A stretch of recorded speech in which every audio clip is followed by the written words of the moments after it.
عزت دیہات میں رہ کے کیسے ملتی ہے؟ تو انہوں نے دنیا کو بتایا کہ عزت شہر کا لیبل لگانے سے نہیں ملتی ہے، عزت ٹائٹل لگانے سے نہیں ملتی ہے، عزت کپڑا پہننے سے نہیں ملتی ہے۔ سادگی میں رہ کر، دیہات میں رہ کر لاکھوں کا مجمع جمع کر کے بتا دیا کہ عزت نہ شہر کی طرف منسوب کرنے میں ہے، نہ اچھا کپڑا پہننے میں ہے۔ وہ اسلام کا پیغام، ان اکرمکم عند اللہ اتقاکم، جو تقوی پرہیزگاری سے کام لے گا وہ عزت والا قرار دیا جائے گا۔ لا فضل لعربی علی عجمی ولا لعربی علی عجمی ولا لعجمی علی عربی الا بالتقوی۔ نہ کسی عربی کو فضیلت ہے عجمی پر، نہ عجمی کو عربی پر۔ جو متقی ہوگا وہ عزت والا ہوگا۔ اس فقیر نے دنیا کو بتا دیا کہ جہاں اسلام کی تبلیغ ہوگی، جہاں تقوی ہوگا، وہ دیہات ہو تو شہروں سے ٹوٹ ٹوٹ کر لوگ دیہات کو مرکزی قلعہ بنا دیں۔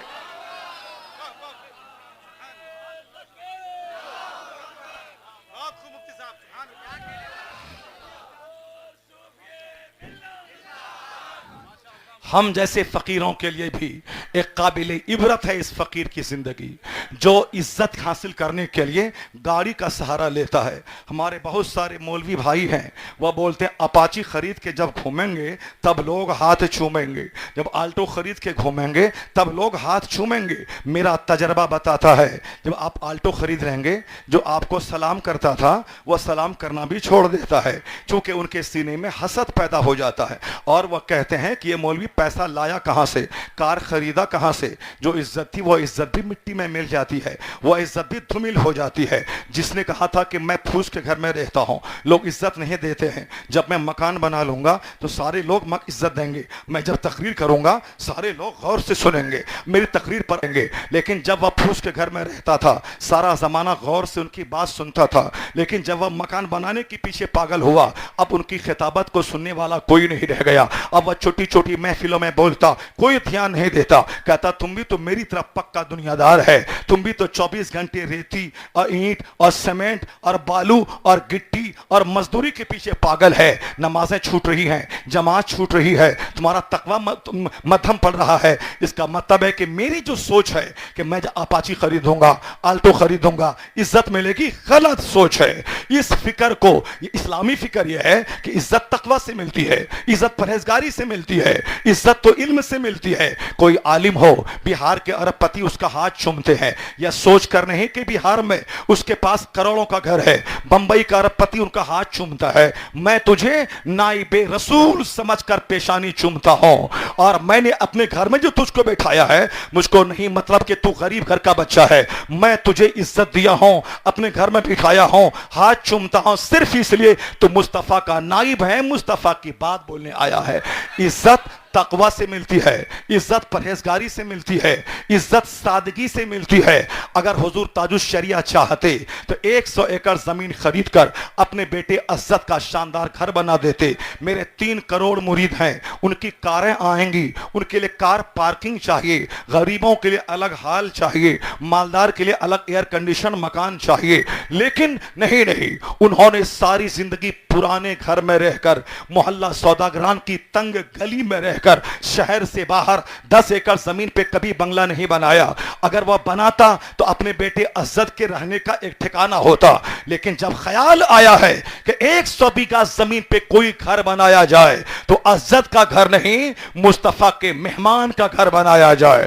جب اخیر زمانے میں خیال آیا تو 100 بیگھہ زمین پہ جامعۃ الرضا کا خیال آیا ہے، حامدی مسجد کا خیال آیا ہے، اپنا گھر اسی تنگ سوداگران کی گلی میں، عزت کا گھر اسی تنگ سوداگران کی گلی میں، اور مصطفیٰ کے مہمانوں کا گھر 100 بیگھہ زمین پہ، وسیع خطے زمین پہ شاندار گھر۔ جو دین کی خاطر اتنی بلند سوچ رکھتا ہو، جو دین کی خاطر اعلیٰ سوچ رکھتا ہو، اللہ اسے وہ عزت دیتا ہے کہ جس دن تاج الشریعہ کا وصال ہوا، پردھان منتری نریندر مودی اسی بریلی علاقے میں تھے، 10 کلومیٹر دور میں گاڑیاں لگی ہیں، لوگ پیدل آ رہے ہیں، 50 سے زیادہ ممالک کے لوگ جنازے میں آ رہے ہیں۔ ادھر ٹرمپ بھی حیرت میں تھا،